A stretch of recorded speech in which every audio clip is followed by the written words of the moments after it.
Good morning and welcome to Inquisition Update. My name's Tom Fress and I'll be your host for the next hour. You're listening to FirstAmendmentRadio.com. We're going to return immediately to the reading and discussion of this book that we've been discussing for many weeks now. Very important book.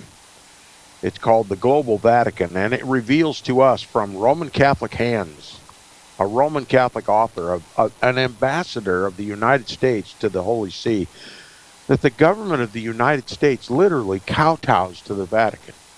That your tax dollars, whether you be Roman Catholic or not, are spent to support, through the American government, the Roman Catholic Church and the authority of the papacy. Is that the way you would like your tax money spent? A constant preoccupation with the welfare of the papacy? That's certainly not the way I would want my tax dollars spent. And if I have a legitimate reason to protest taxation by this government, is that it takes my money and helps to promote the Antichrist of the Bible. It takes my money and supports the military of this country, which fights wars for the purpose of elevating the Pope to global supremacy. I'm a Protestant, a Bible-believing Protestant, and I know who the Antichrist is, and I protest the Antichrist. Yet I am held by extortion, government-sponsored extortion, and stripped of my wealth to help support the Antichrist of the Bible. The power to tax is the power to tyrannize and to control. This country is in abject rebellion against Christ. Its government is in abject rebellion against Christ and serves Antichrist. That's the hideous reality we've uncovered in this book. Now we're going to continue our reading and discussion where we left off last time. The first full paragraph on page 138, if you're following along in the book. We're talking about the presidency of Ronald Wilson Reagan, an honorary 33rd degree Freemason, an honorary Knight of Malta, a closet Catholic, probably most of his life. Certainly he exposed his Roman Catholic leanings at the end of his life and all throughout his presidency, surrounding himself with Roman Catholics. Almost his entire cabinet were Roman Catholics, even his speech writer, Peggy Noonan. And yet, all he had to do was publicly state that he was, well, Protestant. And all was well. But he served the Vatican. He served Antichrist. And he betrayed Christ if he ever had allegiance to him. Now, beginning on the last full paragraph on page 138, it says, by the way, by way of review, we're talking about President Reagan and his alliance with Antichrist Pope John Paul II and their joint meddling in Poland to overthrow the so-called communist government of Poland. And the whole thing was just cover for a religious objective, a Roman Catholic objective in Poland. Now it says Solidarity, this is the trade organization created by Lech Walesa by the instigation of Pope John Paul II in his initial visit to Poland after he became Pope. It said Solidarity had grown steadily into a resistance movement against the Polish government. Remember, the Polish government was communist. And we're all taught by the papacy and the press and virtually every other news source that communism is atheistic. But we now know that it was necessary for communism to simply provide the dynamic through which change could be implemented in the world. It was the left side of the left-right Hegelian dialectic, that the apparent opposition that when conflict arose, it gave opportunity for the advancement of papal agenda. So this is that dynamic taking place. It says Solidarity had grown steadily into a resistance movement against the Polish government. At the start of 1981, Lech Walesa visited Rome and met the Pope, telling him that nothing could have happened in Poland, quote unquote, without the church. By the spring of 1981, Solidarity had 4 times the membership of the Communist Party and was continuing to expand with the Pope's encouragement. Brezhnev saw the unrest in Poland spreading across the entire Soviet Empire, much as American officials once pictured communism spreading like falling dominoes.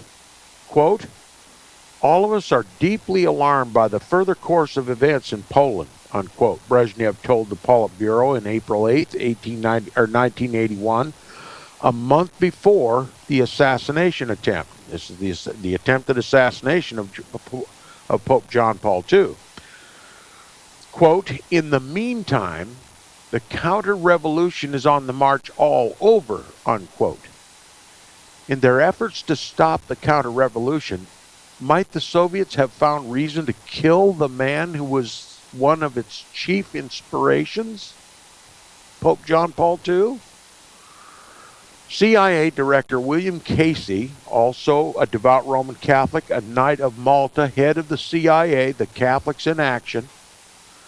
CIA Director William Casey was convinced the Soviets were the prime movers behind the papal assassination plot, a view shared by some members of Congress, but the CIA's investigation revealed little hard evidence to support this conclusion.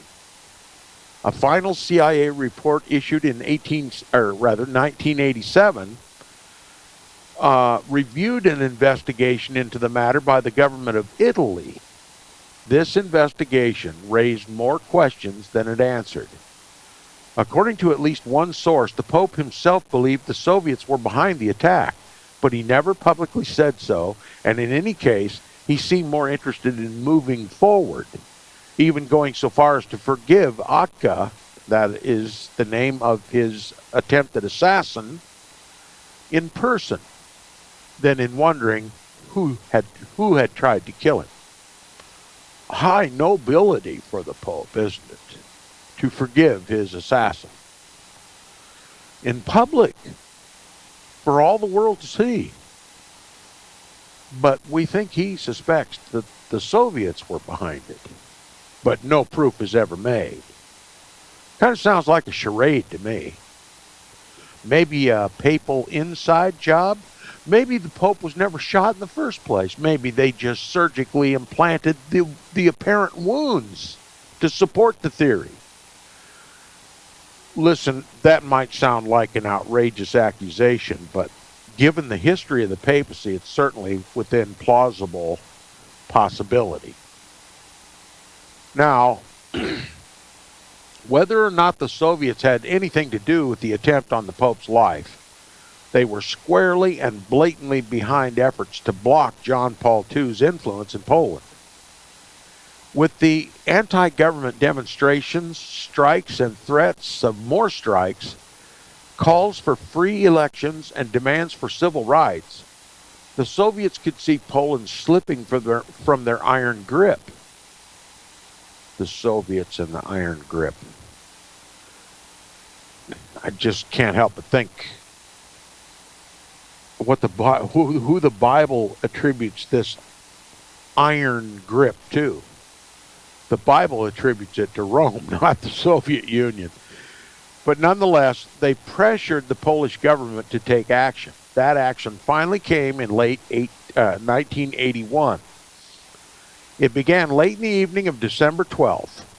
As phone lines in much of the country went dead, shutting off communication with the outside world, army tanks rumbled into downtown Warsaw. Kind of like eventually it's going to happen right here in the United States. He said thousands of Solidarity activists, including Lech Walesa, were rounded up within hours, many of them charged with treason. Martial law was in effect and would remain so for as long as it took to restore order in Poland. At least that is what the Polish military and the Soviet masters thought.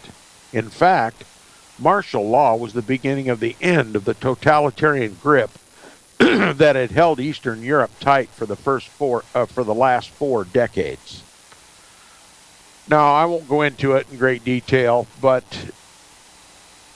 if you're familiar with the so-called Marian apparition of Fatima, you can fold that into your understanding of what is literally taking place here.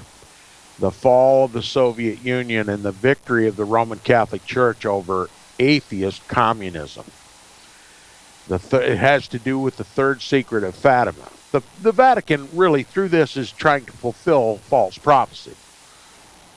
Prophecy attributed to their goddess, Mary. And so this is how they prove that the Roman Catholic Church is the true church of Jesus Christ.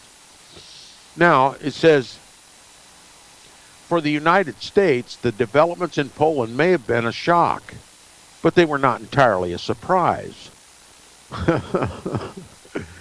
The CIA had a highly placed mole in the Polish General Staff office, the remarkably courageous Colonel Ryszard Kuklinski, who had provided thousands of documents to the CIA in the 1970s and 80s. Not only was Kuklinski aware of the preparations for martial law that were underway in Poland over the previous year, he wrote some of the plans himself. Within a few days of the plan's approval in September, he delivered it to his CIA contacts in Warsaw. Unfortunately, Kuklinski was no longer in Poland when the hammer came down because he had been exfiltrated from the country.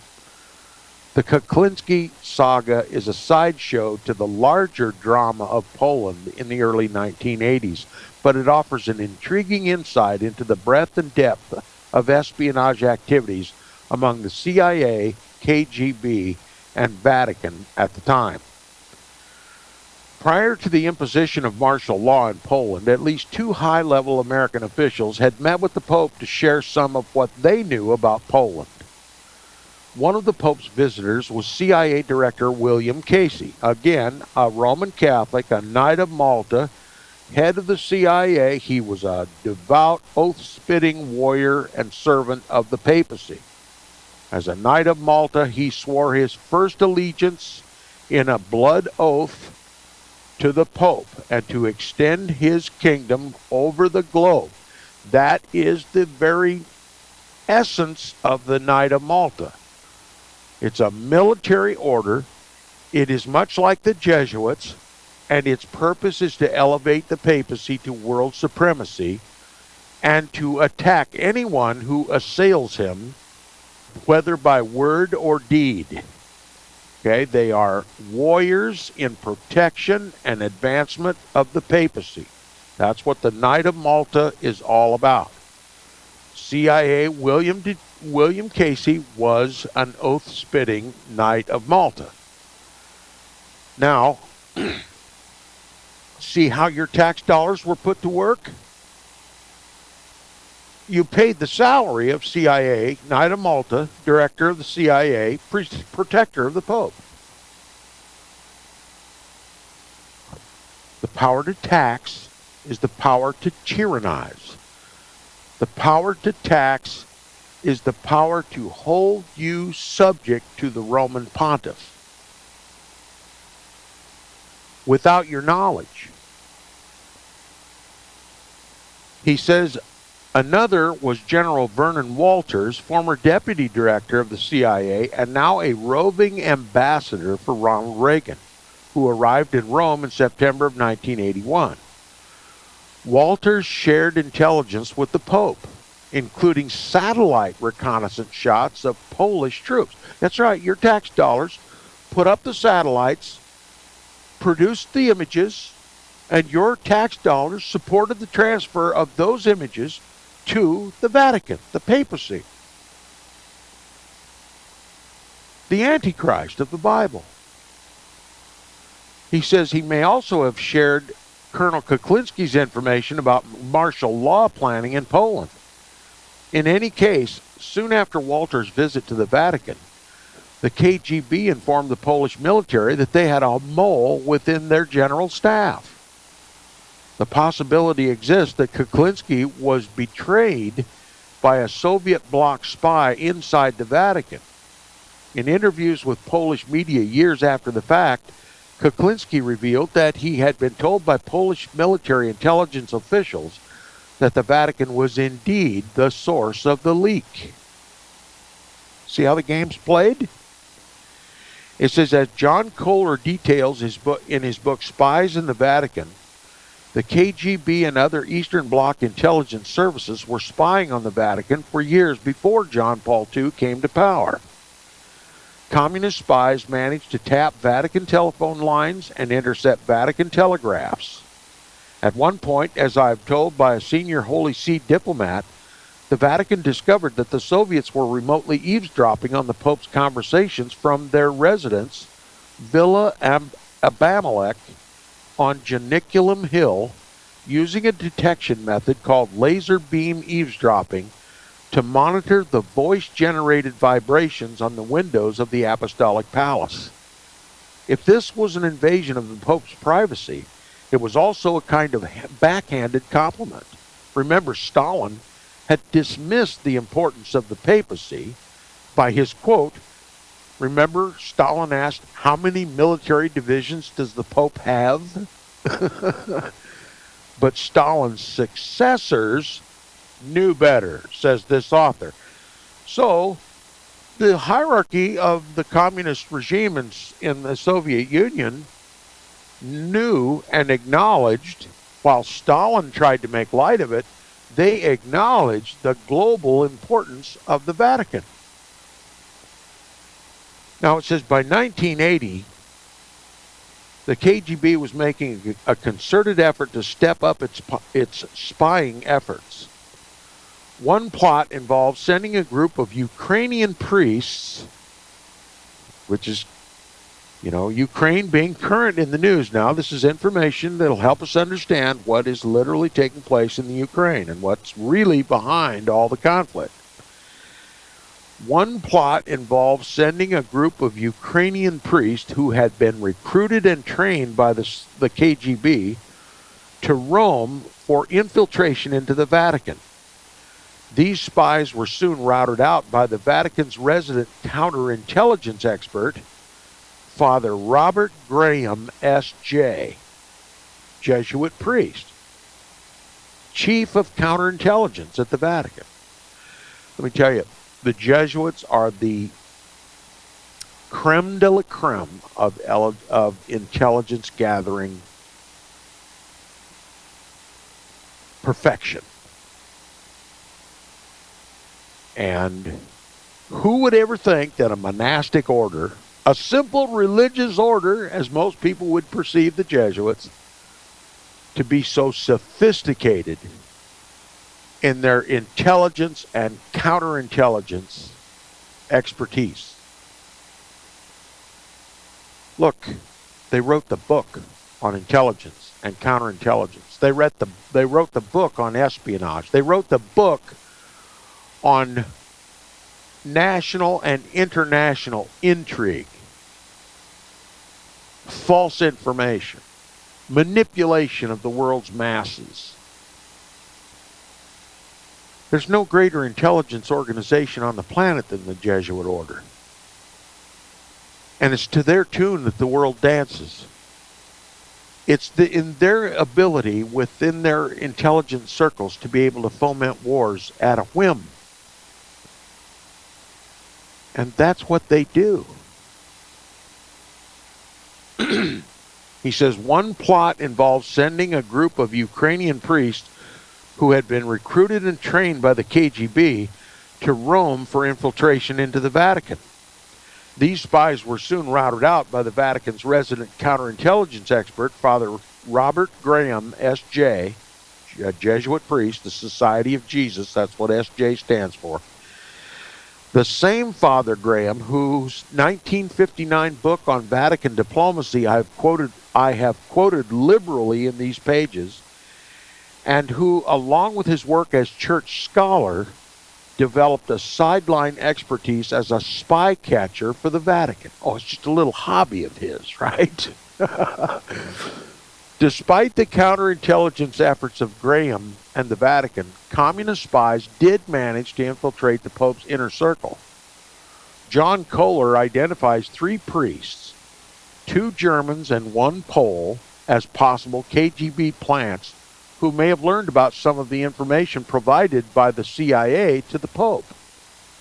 Whoever the source, there was evidently a channel, or several, from the Apostolic Palace to the Kremlin. And that channel may have that channel may have betrayed Kuklinski. The unfortunate result was that Colonel Kuklinski could no longer stay in Poland and send intelligence to the CIA. In November, aware of their best Polish spy was in danger, the agency exfiltrated him and his family from the country and into hiding. Guess who paid for his hiding? You and me. It may seem to follow that American officials held their cards close to their vests when visiting the Vatican after the Kuklinski affair, and perhaps they did. But William Casey and Vernon Walters made many more visits to the Pope in the months and years ahead. One of the first calls William Casey placed after learning that martial law was imposed on Poland was to Cardinal Secretary of State Casseroli to set up a meeting. That's right, Washington just charges right over to Rome every time something happens in the world. Why? Because they know Rome instigates it all. As for Casey's boss, Ronald Reagan, the imposition of martial law in Poland only served to remind him how much he despised communist dictatorships and how much he wanted to reach out to the Vatican and make them an ally. And that's a quote, make them an ally. He wants to make the Vatican an ally. Certainly no Protestant, is he? Now, the term Holy Alliance was coined by journalist Carl Bernstein, and I call it the unholy alliance of Ronald Reagan and the Antichrist. But it says the term Holy Alliance was coined by journalist Carl Bernstein of Woodward and Bernstein fame, who first wrote of U.S. Vatican relations for Time magazine in 1992, then later co-authored a book of that term as its title. As described by Bernstein, the President and the Pope undertook an extraordinary coordination campaign in the early 1980s to defeat the communist government in Poland.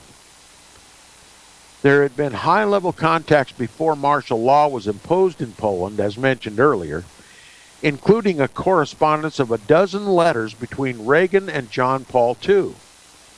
According to Bernstein, however, the true start of the alliance was June 7th, 1982. That was the day Reagan visited the Pope at the Vatican.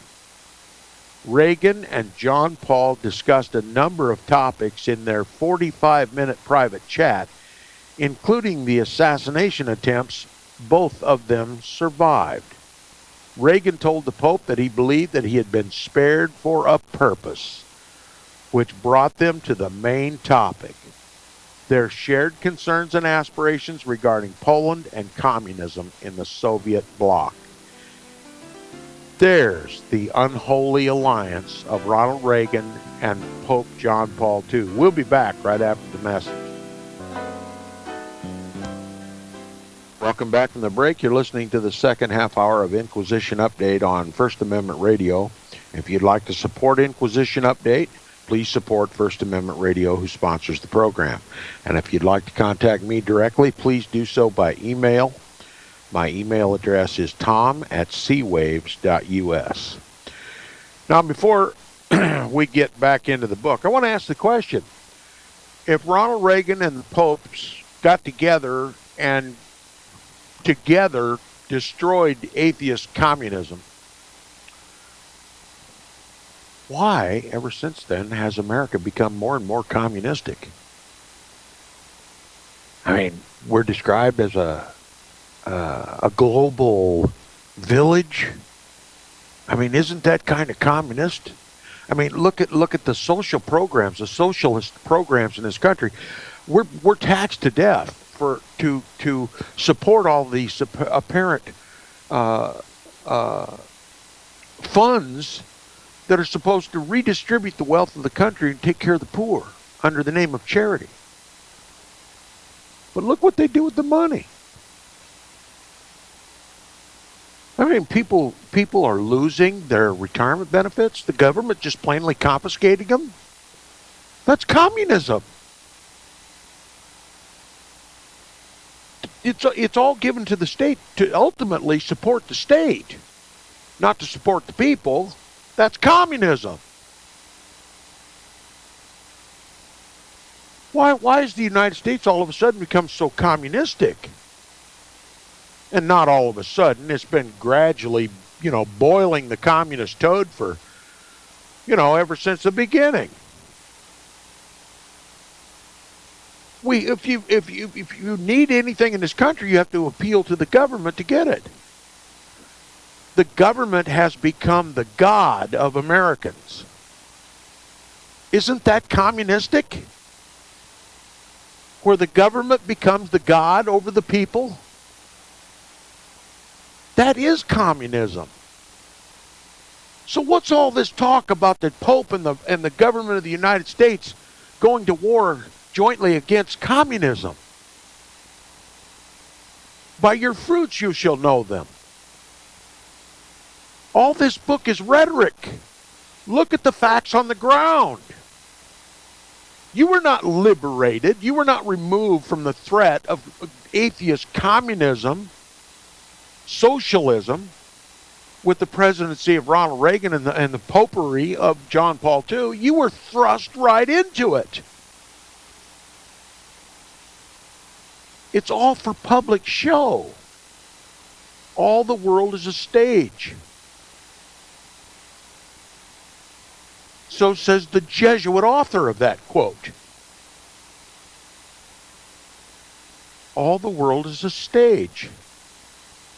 And while the world thinks that the papacy is against communism and that the government of the United States is against communism, both the Roman Catholic Church and the United States are becoming communistic. Atheistic. Look, if you depend upon the government for your every need, obviously you do not have much faith in God, do you? Or do you? Is the government your God? Certainly every April 15th we bow to the God government, pay our tithes to the government. We're supposed to take care of one another, aren't we? Do we give our government the money that we were supposed to give to those worthy of our gifts? Bible-believing Christians?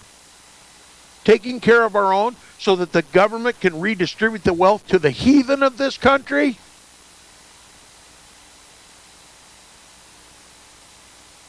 That's exactly what the government does. It takes from the righteous and gives to the wicked. It weakens the righteous and strengthens the wicked. That's what human government does. It's not divine government. See, human government is supposed to serve God. And as long as it serves God, it is to be obeyed. So we must constantly observe our government and make the assessment, does the government serve God or does it serve Antichrist? And this book is all about. This book from cover to cover is all about how the government of the United States serves the Antichrist. That's why I'm reading this book on Inquisition Update, to show you that the government of the United States is completely apostate, has left Christ, and now serves Antichrist. If it ever served Christ at all, it did in name only. And it serves another master, an earthly master, not the heavenly one. And when the government, who has the power to tax, serves the Antichrist, then the money that you pay in taxes also serves the Antichrist. And now you have a conscientious objection, a legitimate, biblical, conscientious objection. Shadrach, Meshach, and Abednego would not eat from the king's table. Neither would Daniel. And when they were commanded by Nebuchadnezzar to bow down and worship an image, a man-made image, they would rather go to the fire. How do you square the example of Shadrach, Meshach, and Abednego with the common ordinary taxpayer of the United States who calls himself a Christian? There's a disconnect somewhere, a critical one. All right. Reagan told the Pope that he believed they had been spared, that he had been, or rather they, let me get it right. Reagan told the Pope that he believed they had been spared from their assassination attempts for a purpose, which brought them to the main topic: their shared concerns and aspirations regarding Poland and communism in the Soviet bloc. Okay, they're declaring this that a movement of providence, a movement of God, that both of them experienced assassination attempts, both of them survived, and both of them have a common purpose, and God has put them together to overthrow atheist communism in the Soviet bloc and in Poland. I mean, you just have to believe that Ronald Reagan believed that this Polish Pope was seated on the papal throne by divine right. No protest there, was there? He says, in that meeting, according to Bernstein, Reagan and the Pope agreed to undertake a clandestine campaign to hasten the dissolution of the communist empire. Bernstein goes on to quote Richard Allen, quote, "This was one of the great secret alliances of all time," unquote. Your government keep secrets from you? Your tax-paid government, does it keep secrets from you? Absolutely. There was a secret agenda between Knight of Malta, Ronald Reagan, and the Pope to do something really big in the world, advance the papal agenda, the Antichrist agenda, on your tax dollars. Operations that you were not privy to. Operations you had no opportunity to protest.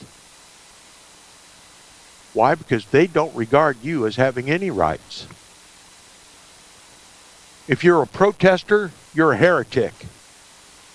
You have no rights. This government supports the Antichrist. It's the only conclusion one can come to in this book. It's a boast. Its entire boast. This entire book constitutes a boast of that reality.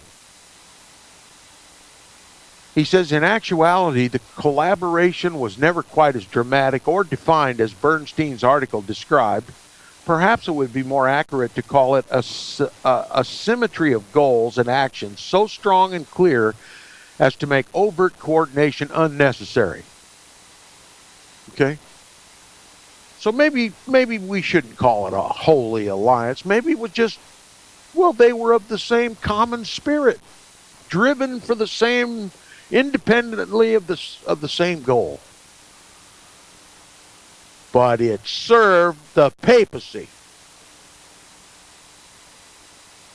Okay? He says in an interview for the University of Virginia's Miller Center, Richard Allen acknowledged that the phrase he used with Bernstein, secret alliance, may have given the wrong impression. Quote, I went to great pains to let him know there was nothing formal about it, that it happened that the Vatican was moving on one track and we on another track. Our tracks were parallel. It wasn't secret by agreement. It was just a secret alliance. Maybe a silent alliance would have been better to describe it, right? A silent alliance. You have a common spirit with the Antichrist, there's something wrong, isn't there? Call it secret, call it overt, call it fate, call it what you want. It is global rebellion against Christ. He says the fact that it was not a formal alliance in no way diminishes the remarkable relationship between the United States and the Vatican in the 1980s. Both shared a very real interest in assisting the downfall of the communist regime in Poland and then elsewhere, and collaborated, if informally, in their efforts. It's all about communism, publicly, but secretly it drives the papal wagon. He says those efforts were carried out on the American side mainly by the man who initiated them, William Casey, director of the CIA. Knight of Malta, papal warrior, William Casey. You got to know who these people are and who they serve. This is why there should never be elected to American government any Roman Catholic. And especially not one of these elite military papal orders such as the Knights of Malta or the Knights of Columbus or any other secret society, and especially not Freemasonry, which is completely Jesuit controlled. And there's no mention in this book that William Casey's a Knight of Malta. That would be too much information for you. You have to rely on Inquisition Update and other people who are researching these matters to tell you what the importance of these things are. It says Casey had come to CIA directly from his position as Ronald Reagan's campaign manager. So Ronald Reagan's campaign manager was a Knight of Malta. You think his campaign might have had a Vatican agenda? Absolutely. But he was no novice in spycraft. Look, nobody in the Knights of Malta is a novice in spycraft. And he says working under William Donovan in the OSS during World War II. William Donovan was a Knight of Malta, an oath-spitting warrior for the Pope, and the founder of the OSS and the entire intelligence community in Washington, D.C., now known as the CIA. It's been Catholics in action ever since the beginning. It's been run and controlled by the experts in global espionage, the Vatican. And it serves the Vatican purpose by Protestant tax dollars. The power to tax is the power to tyrannize. Whenever the government serves Antichrist, every dollar collected by it does likewise. It's extortion. They never tell you what intent and purpose they have for your hard-earned labor. It is to turn it into benefits for the Pope, to turn it into advancement for the papal system, to turn it into the advancement of a new world order that looks remarkably like the old world order where the Pope rules the world. Now, these are researchable things. You don't have to take my word for it. You can look them up yourself. He says he approached his job as director with the same can-do zeal he exhibited as a young man when he earned a Bronze Star as head of the Secret Intelligence Branch in Europe. So Donovan served the Pope in intelligence in Europe, too. So he knows what the world's made of. He knows what Europe's all about. He says, he comes with this European experience. You think that qualifies him for the American seat as the chief intelligence officer. But it's not an American intelligence. It's a papal intelligence. He says, now approaching 70, he flew around the globe in the CIA's black C-141 Starlifter at your tax expense, aggressively pursuing the mission which President Reagan entrusted to him to destroy communism, which means to advance popery. Okay? To destroy communism. To advance popery. You know what the Vatican's doing? It's literally appropriating it to itself, communism, and then being the administrator of the global communist system. And it looks like it's fighting for civil rights in the process, right?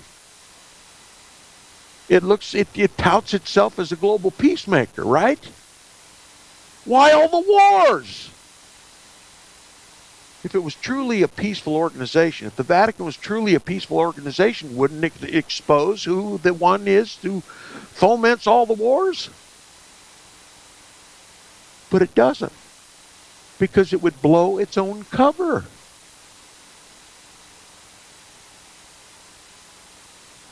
Bill Casey often made the Vatican his first stop when he visited Europe. William Casey, according to this Roman Catholic author, often made the Vatican his first stop when he visited Europe. The United States can't do anything without consulting the Antichrist of the Bible. Is this a Christian country? Do you catch yourself saying that America is the only Christian country in the world? It's not Christian at all. It's Roman Catholic. Stop calling it Christian. He says, again, CIA-Vatican contacts were not formal or extensive, but at the very least, the Church seems to have put the agency in contact with members of Solidarity. Solidarity was created by the papacy. It says the CIA then channeled funds, your funds, and equipment, your equipment, to support the group during martial law. Supported the Catholics in Poland during martial law. Your funds and your equipment, the CIA channeled them to the Roman Catholics in Poland during martial law in Poland. He says in revolutionary movements, the quintessential currency is communication, and so, as in Italy back in 1948, the CIA focused on cultivating this within Poland. Money went to funding underground anti-government publishing ventures. There's control of the press, and to supply radio transmitters, among other basic items. The equipment allowed Solidarity members to talk to each other and to broadcast from their own movable radio station located in the back of a van. All the while, the CIA used its own sophisticated electronic surveillance equipment to eavesdrop on Army communications, which were then passed on to Solidarity and very likely to the Vatican. So who does the CIA benefit? You or the Vatican? You, a Bible-believing Christian, or the Antichrist of the Bible? This is what happens when America becomes Catholic. All of its resources are directed to support the man of sin. The righteous now strengthen the wicked. That is the role of the American government. To redistribute the wealth of those who receive the blessing of God and give it to the wicked.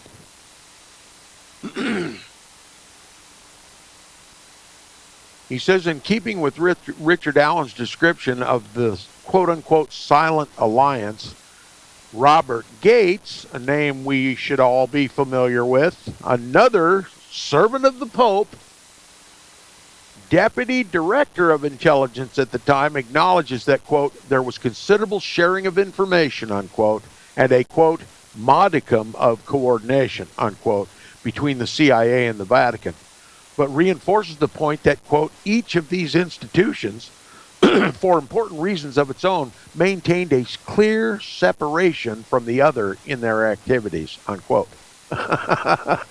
So there's even secrecy between the secret keepers, right? I'll tell you what, you don't want to wake up the Protestants. They're fast asleep. We're getting along with this Vatican agenda. And, we have to compartmentalize our operations. We can't even talk to one another about it. He said the Vatican would have been extremely reluctant to bridge its neutral and independent status by entering into clandestine activities with the United States or any other country. At the same time, any evidence that the CIA was colluding with either the Vatican or the Solidarity would only have undermined anti-government efforts within Poland. So secrecy surrounded this thing. And he says, like Casey, Vernon Walters continued to make Rome a frequent destination in his capacity as Ronald Reagan's ambassador at large, visiting 2 or 3 times a year. Walters was no intelligence novice himself, having served as deputy director of the CIA under Richard Nixon. Walter's portfolio under Ronald Reagan included the task of tightening ties with the Pope. After that first visit, described previously, in which he brought the satellite reconnaissance photos, Walters met the Pope one-on-one. Quote, he always received me alone, and whenever anyone attempted to interrupt the briefing, he would wave them out of the room, unquote, Walters later wrote. Possibly this gesture was the Pope's way of making sure no leaks of American intelligence came from the Vatican. Or, I will add, maybe there really was more to this so-called secret alliance than anyone knows. It says, for all the care both men took to keep their meetings private, the KGB formed the definite idea that the Vatican was involved in helping Solidarity with American collaboration. A 1948 KGB report claimed that the Pope's natural anti-communist leanings were amplified by, quote, reactionary political figures, especially the United States of America, unquote, and that the Vatican was planning, quote, an international alliance to combat communist ideology, unquote. The Pope rankled the Soviets by dealing firmly with the communists and by aggressively deploying his moral authority as he traveled the world. In the early spring of 1983, John Paul II took a historic trip to Central America that included a visit to Nicaragua. then under the control of the leftist Sandinistas. Some advisors in the Curia worried that the Pope would be courting disaster in Managua, where the Sandinistas had shown open contempt for the Catholic Church and where he was sure to encounter anti-Vatican demonstrators. To make matters a bit more complicated, a number of Catholic priests in Nicaragua openly supported the Sandinista government. Several even held positions within it despite orders from their religious superiors to step down. Altogether, Nicaragua represented a hornet's nest for political embarrassments for the Pope. Canceling the trip would have been the easiest option, as some in the Curia advised. John Paul II decided to go to Nicaragua. He began his visit at Managua's airport on April 4th, 1983, to openly reprimand Father Ernesto Cardenal, the Sandinista's culture minister, on the tarmac. All right, obviously in front of the cameras, he's publicly denouncing this Sandinista's supporting cardinal. Quote, regularize your position with the church, unquote, he instructed Father Cardinal. A photograph of this encounter showing the stern-looking Pope wagging his finger at the kneeling priest was published in newspapers around the world. Later that day, as the Pope said Mass before 700,000 people at a Managua park, a group of Sandinistas tried to shout him down with slogans and jeers. Silencio! The Pope finally commanded with a flash of temper, then twice more until the rabble-rousers quieted. He told them to shut up, okay? It was a small gesture, but a sign that the Pope would brook no interruption, nor any attempts to turn his pastoral visit into a political sideshow. Tell me about it. It's all about politics, man. It might have been the Sandinista stage, but it was the Pope's script. 3 months after Managua, in June of '83, the Pope showed his mettle again. He returned to Poland in a far less conciliatory mood than in '79, meeting General Jaruzelski, head of the military government. John Paul bluntly described his homeland as having become, quote, one great concentration camp under martial law. The New World Order, if you don't know it already, is going to be one global concentration camp under the headship of the Antichrist of the Bible, and only with the help of the United States and nations that were once Protestant. What an outrage. And you need to know about it, and you need to protest. And we'll continue the protest on Inquisition Update tomorrow.